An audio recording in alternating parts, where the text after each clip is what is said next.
Всеки ден прекарваме часове пред екраните, но замислили ли сте се кой всъщност контролира това, което виждаме, мислим и чувстваме?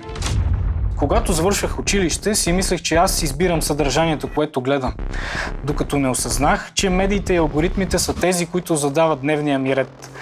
Тогава реших, че искам не просто да бъда консуматор, а да разбера как работи матрицата отвътре.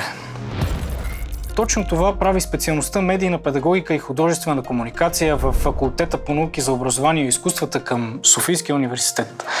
Тя не те учи просто да създаваш медийно съдържание. Тя те учи как да го декодираш. Тук изучаваме как медиите функционират като четвърта власт, разглеждаме и класически теории, но ги прилагаме в дигиталната ера. Например, как медиите определят за какво да мисли обществото чрез така наречения дневен ред, или защо телевизионното насилие променя представата на децата за света.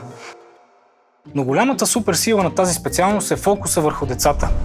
Ние изследваме взаимодействието дете-медии и дете-изкуство в процеса на тяхната социализация. В тази връзка в периода на обучението имахме различни практически задачи. Влязохме в ролята на начални учители, учители в детска градина, работихме в медия, в различни културни институции, изготвихме различни материали и медийни продукти, за да успеем да разберем връзката между педагогиката, медиите и комуникацията.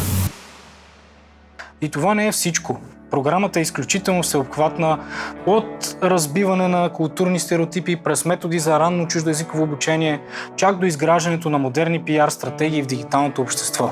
Ако си завършил училище и търсиш специалност, която съчетава психология, изкуство, педагогика и медии, а ако искаш професия, която е устойчива на изкуствения интелект, защото изисква емпатия и критично мислене, твоето място е тук. Кандидатства и медийна педагогика и художествена комуникация в Факултет по науки за образованието и изкуствата към Софийския университет.